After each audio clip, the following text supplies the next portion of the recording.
Chelsea fans, welcome back to Talking Chelsea. Welcome back to your Chelsea news. Enzo Maresca admits that Chelsea aren't good enough. Chelsea have been scouting a young Bundesliga forward. Chelsea want to go in for upamecano when he becomes a free agent. We finally know how much the sleeve sponsor is paying Chelsea this season, and we have an update regarding the front of shirt sponsor. Now, of course, I'll be giving my own thoughts and opinions on everything that's been reported, but more importantly, I want to know what you guys think down below in the comments. And before we get into the video, make sure you leave a like and subscribe if you are a Chelsea fan who enjoys Chelsea content. We're on the road to 15k by the end of the season. You can also use the new YouTube hype feature, which pushes this video out to a bigger audience. Kicking things off, Bobby Vincent has reported what Enzo Maresca said on losing from a winning position. He said, "I think we were not good enough. When you are not good enough in the Premier League, the consequence can be a bad one. When you can't win, it's important you don't lose. The second goal is not a transition, it's a long ball and we don't defend properly. The first goal is from a throw-in because they have 6, 7 or 8 players in the box. It's difficult. We were not good enough." He then talks about the winning goal and he says it can be easy situation because there are 2 versus 1. The striker has his back to goal. It can be an easy situation to defend, but in that case, we have to do better. He then goes on to talk about Chelsea dropping 8 points from winning positions at home this season. He says, "We are always looking for a reason why when something is not working well. We always try to analyse game by game. We need to do better." He then talks about not creating chances and he says, "We were not good enough. Lack of creativity. We didn't create a lot apart from the goal probably. We need our players to perform 100%. Even at 1-0, we lost some second balls and against this team, you need to win them." My head is still on Mars from yesterday, I'm not going to lie. I still can't get over the fact how we lost that game. Well, I know exactly how we lost that game. We didn't defend properly. That second goal, as Maresca said, it's an easy situation to defend. It wasn't a transition, it was a long ball, it was 2v1. And the more and more I watch it back, the more annoyed I get. Chalobah's just stood there doing nothing. The striker is literally facing away from goal and waiting for an opportunity to pass to an unmarked man. It's just head loss moments, I'm not going to lie. And I'm trying to get over it. I want to dissect what Maresca says because I completely agree. And for once, I really want to applaud his honesty and his transparency. He hasn't tried saying that we played well or we created loads of chances or the boys gave their best. None of that. He said we weren't good enough. We weren't good enough. We lacked creativity. We didn't create enough. The crosses were all over the place. We had no one to aim at, but we can score from crosses. That's a bit confusing. But I do rate his honesty and his transparency in this because every Chelsea fan... Again, there's a pocket of Chelsea fans coming out shouting Maresca out, Maresca out. I think that's a bit of an overreaction, for being honest. However, the caveat to this, before you jump on me in the comments, is we do need to really think about this because I still back Enzo Maresca fully. All right. However, I do concede the fact that we need to change something. Something needs to change. Now, you can question his starting lineup. You know, with Garnacho and Neto, you could have said Gittins, you could have said Esteval from the start, for sure. 100%. I totally agree. However, the problem for me, and the problem for a lot of fans that we've been speaking about across, last night and today, is it's been nearly 18 months now of Enzo Maresca ball. And yes, we've had ups and downs, and we've had suspensions, we've had injuries, we've had good performances, bad performances. There is one common denominator that really needs to be figured out, and I'm actually losing my patience with it. For someone who I think is a relatively patient Chelsea fan, we cannot play against a low block or a back five. And that's extremely scary, because I would probably say 60% of our opposition in a season, maybe that's a bit high, let's say 45 to 55%, pushing 60, are all going to play a low block. They're all going to sit back. They're all going to play a 5-back when they play Chelsea. And the only people that aren't are going to be the top 6 clubs that want to play their style of football and are not scared to, come at us, and they know that they can do damage at, attacking us rather than sitting back and hitting us on the transition. However, most teams that we play know that if they play us on the transition, they're going to get goals. The long throw-ins, I get it. It's a relatively new thing. It's back in trend. A lot of clubs are struggling to defend against it, but we seem to just be absolutely Sunday league when it comes to defending long throws. But I do rate what Maresca's saying in terms of, we weren't good enough and we lack creating chances, because that needs to change. And I understand it could be the fact that we're chucking Cucurella up into half spaces, which when it works is unbelievable. When it doesn't work, it looks silly. But for me, it's just finding a way with the players that we have. Now, yes, we've got an imbalance of inexperience in youngsters and people that can play well, etc. I just don't understand how you go from playing well in the last run of games and then starting this game the way you want to go on and then just fizzling out and fading because you can't create chances, you can't break a low block. After 18 months, we should have a plan B to break down low blocks. We just should. And that's the thing that frustrates me the most, because yesterday's result wasn't unpredictable.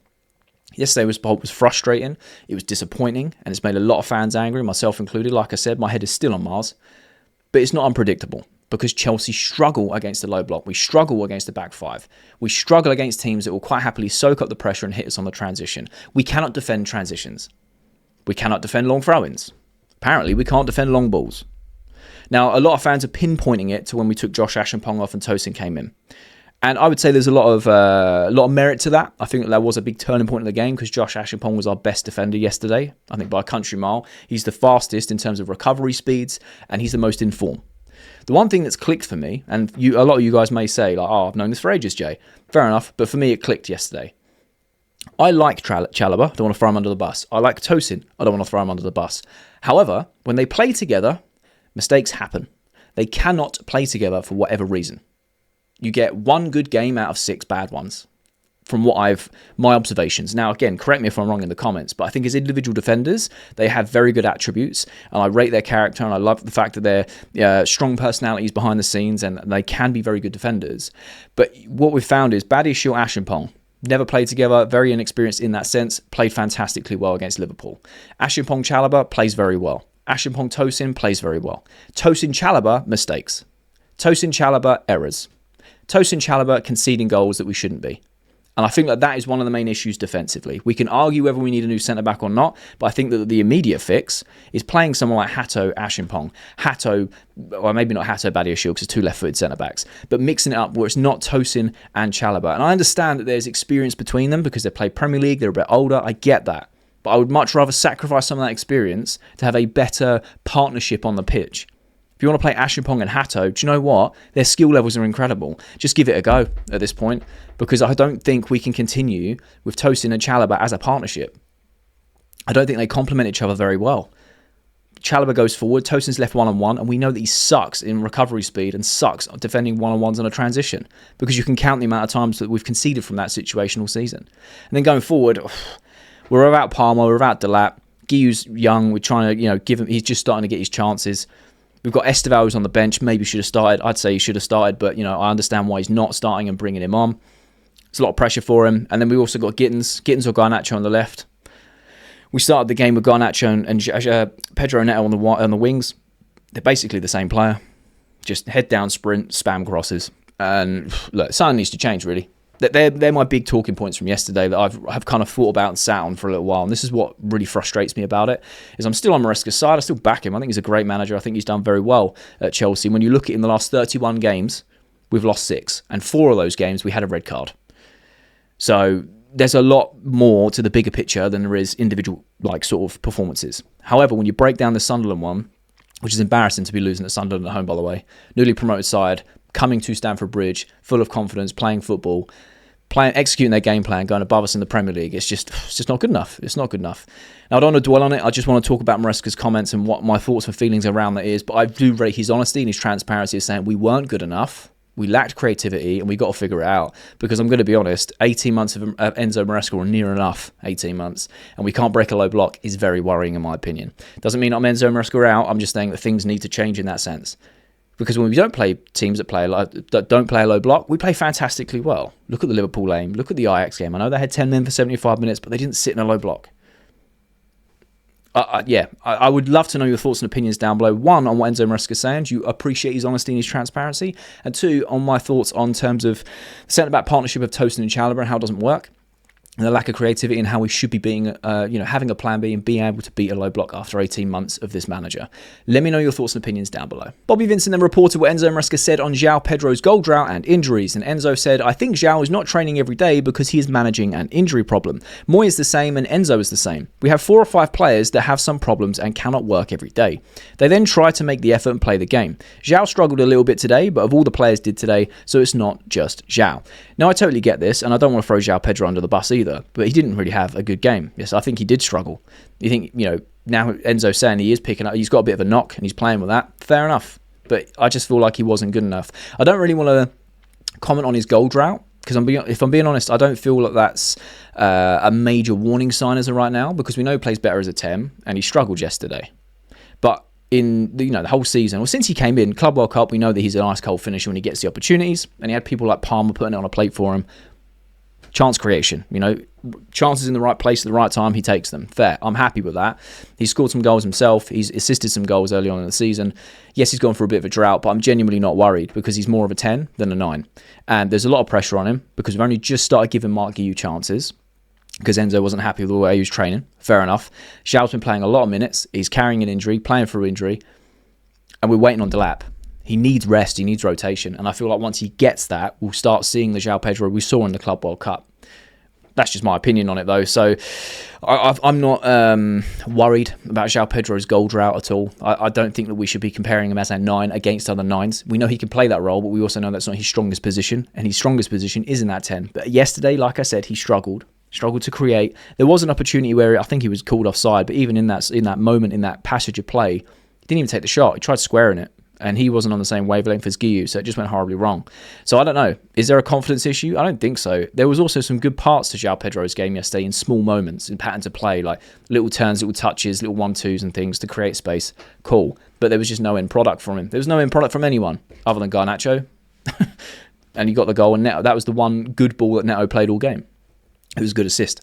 And it was a good finish from Garnacho. But other than that, I think we just ran out of options. We had no answer. So rather than pinning it all on Joao Pedro and saying, he's going for a goal drought, what's going on here? He's obviously carrying a little bit of an injury. Same with Enzo, same with Moises Caicedo. So we've got a lot of injuries, got suspensions that are starting to fill out now. We're getting to players that are coming back. And I feel like once Joao Pedro can have some rotation with Delap, and we do play some other players. When Palmer's back, we have more rotation in that 10. I think we will start to see the best of Joao Pedro, because I think right now he's just fatigued. Mentally, physically. We're just playing him as much as we can all the time. So that's my thoughts and opinions on the Joao Pedro sort of goal drought. I'd love to know your thoughts and opinions down below. Chelsea reported what Marc Cucurella said on the Sunderland defeat. He said it's a really tough one to take and we are all very disappointed, of course. We need to improve with these matches. I think we need to learn to manage the game better. We scored early, dominated at that stage, but we let the opposition back into it, and I think we need to learn to kill off games when we are on top. He then adds, we scored the first goal and I think we should have scored a second one when we had the chance. We need to learn to be better against teams that come with a game plan such as Sunderland, where they stay very narrow and compact. The good thing is that it's still early on in the season. We have many games where we can improve and we have plenty of time to do this and secure more points. John Terry also spoke on his TikTok and said, losing to Sunderland after doing the hard work against Liverpool and Forest, I think we're going to get that with a little bit of an inexperienced squad. With the younger group, we're going to have to see that a bit, and that's what's going to cost us not being title contenders at the end of it. Now, I thoroughly agree with both of these statements, and I was very much at the start of the season thinking, we need to improve on what we did last season. I didn't see us going for the Premier League. A lot of fans were getting really gassed, really hyped after the Club World Cup, and I get it. We're football fans, we're reactionary, we love that, right? And I'd love to see it myself be proved wrong, but I just don't think we're up for the Premier League. And a result like yesterday kind of hammers that back home. We're young, we're inconsistent. And I think that's the most frustrating thing for the players and for the fans, is we know how good we can be, we just can't do it game in, game out. And we do need some time to gel together. There's a lot of this squad that has gelled, but it's the youth, it's the inexperience, and that's where we need to give them a bit of time. It's just frustrating. Because we do the hard work against Liverpool, we do the hard work against Forest. You go, wow, we're on a bit of a run here. We then go batter Ajax. We take advantage of that game. We kill the game off very early. And then we just do the complete opposite against Sunderland. It just takes the wind out your sails. And you're like, what is going on? But I think sometimes we do get wrapped up in it a lot, myself included, where we go on a winning streak and we think, right, we're going to batter everyone. We're unstoppable. We just got to keep doing what we're doing. But because of the youth and the inexperience, we are inconsistent, and I think that really sums it up. So I never thought that we were title challengers. I'd love to be proved wrong. We do have a lot of time to turn this around. We are only 8 or 9 games in. I think a lot of fans are kind of writing the season off already, which I think is a bit premature, if I'm being honest. It's a long season. There's another 30 games to go. A lot can change. I think we're on the same points as we were last year, and we still managed to get top 4. Now, obviously, everyone around the league throughout the season is going to be different year on, year out. Liverpool have dropped off massively so far. Arsenal are ahead so far. Sunderland are like second or whatever it may be, right up there right now. But will they be in 30 games' time? Man City are coming on a resurgence, but they did really poorly last season to their standards. So I still think there's a lot to play for. Of course there is. There's 30 games left. So it's not the end of the world. It's just disappointing, frustrating, and a kick in the teeth to lose the way we did against Sunderland, knowing how good we've been in the last 3 or 4 games and showcasing what we can do. And we kind of, it's the hope that kills you, because we look like we're going on a bit of a run here. and then we just do something and go, where has that come from? That's just not what we've been doing for so long. So I'd like to know your thoughts and opinions down below regarding what Cucurella and John Terry said. Do you agree with what they're saying? Do you think that we were title challenged at the start of the season? Do you still think we can go on and challenge? Where do you think we're going to end up this season? Do you think it's inexperience, or have you had enough of that excuse now and we should be competing? I'm very curious to know your thoughts. Court Offside have reported that Arsenal, Chelsea and Manchester City scouts have watched 17-year-old Bayern Munich and Germany forward Lennart Karl. The Wonderkid has had an incredible week. On Tuesday, he got a goal in the Champions League debut. Wednesday, he went back to school. And Saturday, he scored his first Bundesliga goal. Now, this is off the back of me just talking about youth and inexperience. But this cycle is never going to stop with Chelsea because of the project and the future.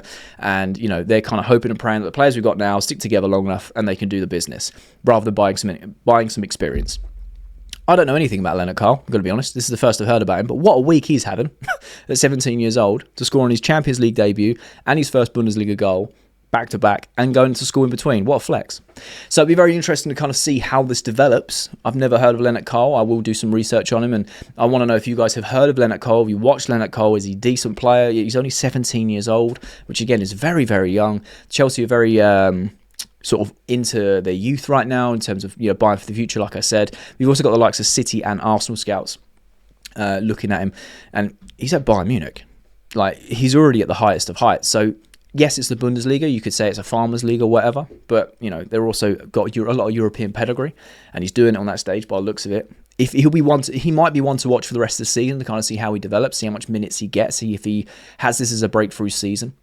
It'll be very interesting to see at the end of the season what happens. Will Bayern Munich secure him for a longer period? Will he break through? Will he go for that transfer?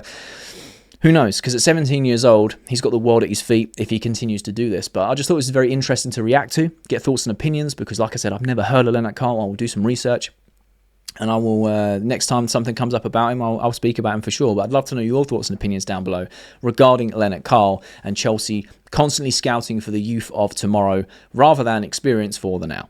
Football London have reported that Chelsea could save around £52 million by waiting until next summer to sign the France defender upamecano when he becomes a free agent. The gamble, however, is they might miss out if Bayern Munich decide to sell in January, with Liverpool and others reportedly keen. With several elite centre-backs nearing the end of their contract, a major defensive reshuffle is expected across Europe this January and into next summer. Now, I know we spoke about upamecano a few days ago, and a lot of you said in the comments, and I totally agree, we're not going to spend that sort of money and we're not going to pay his wages. However, the plan is kind of unreal. The plot is thickened a little. Chelsea are waiting for him to be a free transfer. Now, I personally feel like someone's going to snap him up. I don't think he's going to go to that unless the player wants that, because then he can secure more money himself. Obviously, they can get paid more on a weekly wage because there's no transfer fees, etc., agent fees, whatever. It's, you know, sign-on bonus essentially. So Chelsea could, in big if quotation marks, secure him next summer. But I do think if Liverpool are going in for him, they're going to sign him. Bayern Munich want to sell in January. They're going to want to make some money off of him for sure. I can't let them see upamecano go on a free. But at the same time, I did say that about Margehi. So, you know, you never know what really happens behind the closed doors. But Chelsea could save around 52 million. Now, I will say, if Chelsea get the opportunity to sign him on a free, give him what he wants, because we need experience. He's a great defender, good in the air, good with his feet, commanding at the back. Why not? Why not? Because having a player like that right now, the centre-back sort of, you know, situation is always high on the fans' lips right now in terms of, do we need one? Do we not? I think we just get one. I think we just get one. We get someone with experience, right? We just get someone in with experience, especially if he's on a free, because we look at our centre-backs we've got available. What's happening to Tosin at the end of the season? Is Chalobah going to stay? Is Badiashile going to stay? Axel Disasi's going to be going. Chelsea will probably reshift things. We've got Anselmino and Sarr that are on loan, of course, young, developing, great prospects. They're going to come back next season, so they obviously get added into the mix. Maybe Chelsea completely swerve this or just miss out because he will go for money if Liverpool and other European clubs, Real Madrid, are probably interested. They're always interested in a lot of players, especially if they're going for a free. But what I found very interesting is that bottom segment, with several elite centre-backs nearing the end of their contracts, a major defensive reshuffle is expected across Europe this January into next summer. So this could be Chelsea's way of saying a good market opportunity of other, you know, elite centre-backs nearing the end of their contracts going for frees. We could see some additions into the Chelsea's defensive line from January onwards. Just might not be upamecano. It might be another player who's nearing the end of a contract. Margehi is another one who's heavily linked with Liverpool. Upamecano is one for the summer. There's probably a load that I've not remembered off the top of my head, but I thought that little segment there is definitely worth having a conversation about. If there are any other sort of elite defenders that are nearing their end of the contract and Chelsea can capitalise, I think they will. I don't think we'll go out and spend 80 million on Bastoni, which I'd love to see, but realistically I don't see that happening. But if there is a high-level experienced defender who isn't too old in the eyes of the club in terms of the project that is available, why not? They love a good bargain, as they say, a good market opportunity. So I'd love to know your thoughts and opinions, because like I said, when we reacted to this the other day, it was very much that, you know, he's 60 million euro rated. Chelsea want to go and buy him, and a lot of you said we just aren't going to pay the money, and I totally agree. But now it's kind of unravelled that we're waiting for a free or looking at other elite centre backs nearing their edge of the contract. That changes things, in my opinion. So I'd love to know your thoughts down below. S. Johnson Sport has reported that Chelsea have agreed a shirt sleeve sponsorship deal with FPT Corporation that is going to be worth 17 to 18 million pounds to the club this season. Lou Class has reported that FPT Corporation will pay Chelsea close to 10 million pounds as a sleeve sponsor.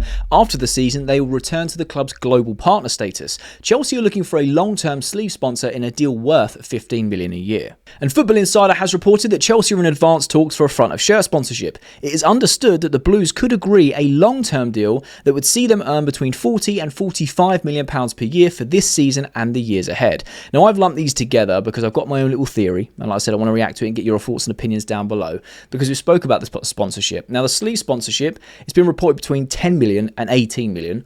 Either way, I think it's closer to the sort of 15 million and above for this season, because I think we can demand that if it's a short-term one, just like we did with Damac. It's like 7 or 8 games, £8 million, £1 million a game.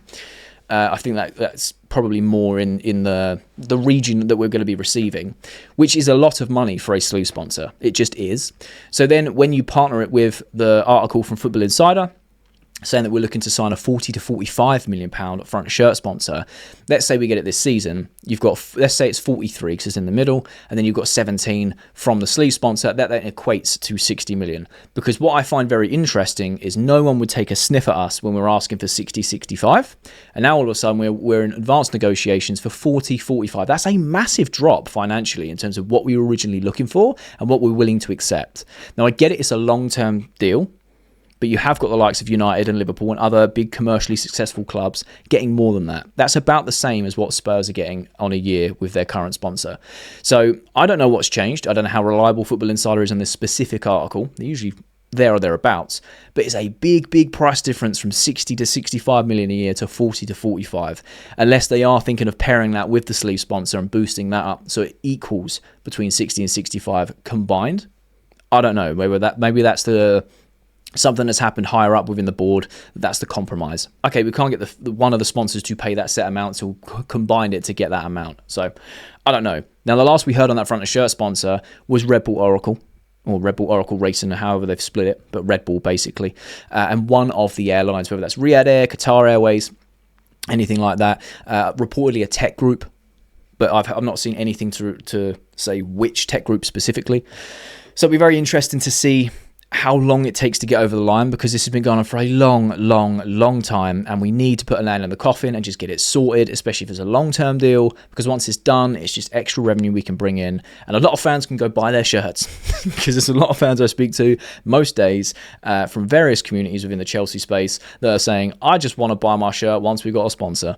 So, you know, it is what it is. I'm too impatient. I just bought them anyway. And if I want to add the sponsor on later on, I'll do that. But I ain't really that fussed. I like the clean shirts, but at the same time, like I've said many times, the financial side of things, we're just missing out on a lot of money. So between the sleeve sponsor paying a lot of money for this season and then going to the global sponsor, global partners, whatever that even means, I don't really know.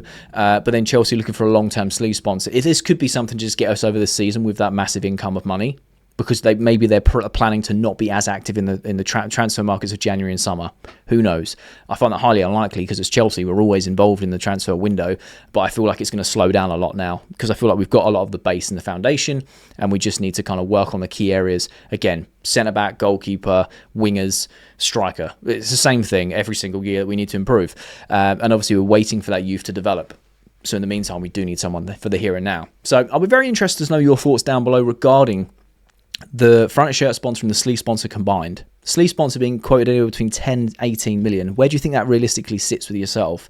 And do you think that they're combining that one and the front shirt 40 to 45, which is hugely different to the 60 there we've been quoting for over a year now? to have a combined total of 60 to 65, or do you think Chelsea have just accepted the fact that no one is willing to pay 60 to 65 million a year for our sponsorship, and we're having to settle for 40 to 45? I'm very curious to know your thoughts. And that's the latest Chelsea news. Let me know your thoughts and opinions on everything that's been reported down below in the comment section. I love having conversation with you guys. And if you have watched this video all the way to the end, firstly, you're a real one, and I mean that, you're a real one. I just want to take a second to say thank you so much for 10,000 subscribers. I didn't really know where to put this in the video, but I just thought I'd put it right at the end for the people who do watch to the end. I really do appreciate you. This community is amazing, and the fact that we've grown to this, it genuinely blows my mind. Genuinely blows my mind, and I want to say a huge thank you, because we do this every day because we love it, and I love talking with you guys and reacting to stuff and having conversations with you, whether it's you guys roasting me in the comments for a poor opinion or agreeing with me or just having conversation, hate comments, whatever. I genuinely love it. And we love this club, and that is the common denominator. So I just wanted to say thank you so much. I've set a new challenge of 15k by the end of the season, but if you have a better idea of a different challenge, then feel free to let me know in the comments. And if you do that, I kind of know who actually watches right to the end, because I can't imagine there's a lot of you, but the real ones will. So I appreciate you. So if you have watched this far to the end of the video, there'll be a thumbnail appears on the screen. So if you are a Chelsea fan who enjoys Chelsea content, make sure you click that thumbnail because you enjoy that video too.